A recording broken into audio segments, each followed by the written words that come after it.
ناظرین، قارون حضرت موسیٰ علیہ السلام کے چچا یسہر کا بیٹا تھا۔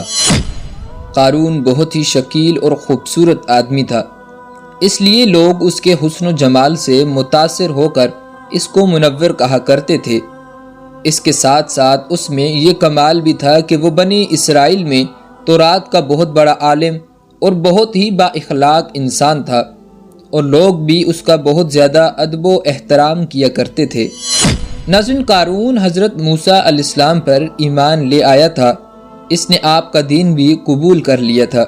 وہ تورات بھی پڑھتا اور ساتھ ساتھ نماز بھی پڑھتا تھا۔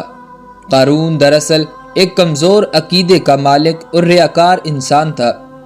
ناظرین، قارون کی یہ عادت تھی کہ وہ فصل کو خرید لیتا اور بعد میں مہنگے داموں بیچتا تھا اور ساتھ سود بھی کماتا تھا۔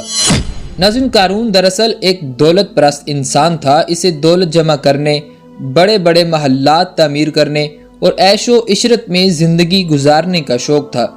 اس نے ایک بہت بڑا محل تعمیر کروایا جس کی دیواریں سونے کی تھیں۔ اس کے پاس جو گھوڑے اور اونٹ تھے وہ بھی سونے اور جوہرات سے لدے ہوئے تھے۔ ناظرین، وہ اپنے غلاموں کو مجبور کیا کرتا تھا کہ وہ اس کے قدموں میں گر کر اس کی قدم بوسی کریں۔ اگر کوئی قارون کو سمجھانے کی کوشش کرتا تو یہ اس کا ازلی اور جانی دشمن بن جاتا۔ ناظرین، قرآن کریم میں اللہ رب العزت کا ارشاد ہے کہ ہم نے قارون کو اتنے خزانے دیے تھے کہ ان خزانوں کی کنجیاں ایک مضبوط اور طاقتور جماعت بمشکل اٹھا سکتی تھی۔ ایک اور جگہ ارشاد باری تعالی ہے کہ بے شک قارون موسیٰ علیہ السلام کی قوم سے تھا، پھر اس نے ان پر زیادتی کی اور ہم نے اس کو اتنے خزانے دیے کہ جن کی کنجیاں ایک زورآور جماعت پر باری تھیں۔ ناظرین، جب حضرت موسیٰ علیہ السلام کو اللہ تعالیٰ کی طرف سے حکم ملا کہ امیروں سے کہو کہ وہ زکوٰۃ دیا کریں اور اللہ تعالیٰ کی راہ میں اپنی مال و دولت کو خرچ کیا کریں، تو حضرت موسیٰ علیہ السلام نے قارون سے بھی یہی کہا۔ قارون نے جواب دیا کہ موسیٰ، یہ کیسی بات کر رہے ہو؟ کیا ہم نے گناہ کر لیا جو تم پر ایمان لے آئے؟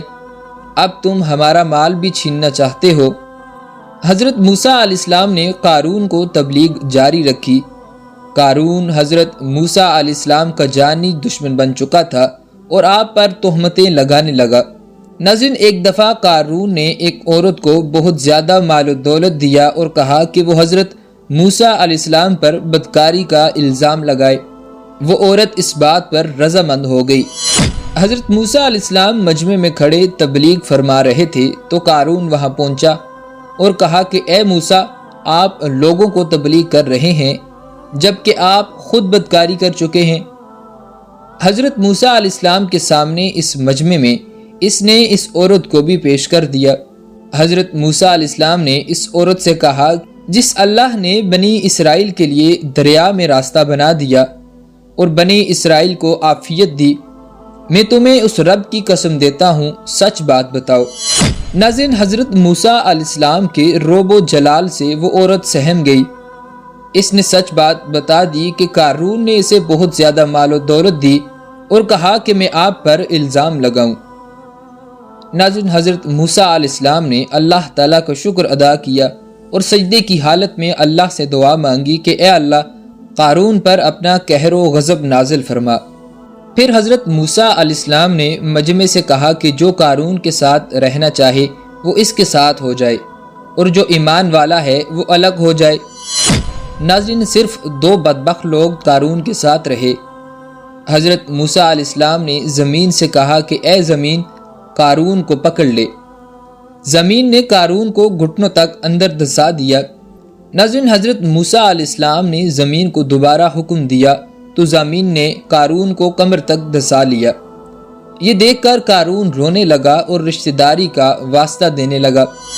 ناظرین، قارون کے ساتھ جو بدبخت تھے وہ لوگوں سے کہنے لگے کہ حضرت موسیٰ علیہ السلام قارون کو زمین میں اس لیے دھنسا رہے ہیں تاکہ یہ ان کی جائیداد اور محلات پر قبضہ کر سکیں۔ حضرت موسیٰ علیہ السلام نے دعا کی تو قارون کا محل اور خزانہ بھی زمین میں دھس کر رہ گیا۔ ناظرین، غرور و تکبر اور اللہ کی نافرمانیوں کا اکثر یہی نتیجہ نکلتا ہے، اس لیے اللہ کے دیے ہوئے میں سے اللہ کی راہ میں خرچ کرنے کی عادت ڈالیں، کیونکہ صدقہ اور اللہ کی راہ میں خرچ کرنا بلاؤں کو ٹالتا ہے۔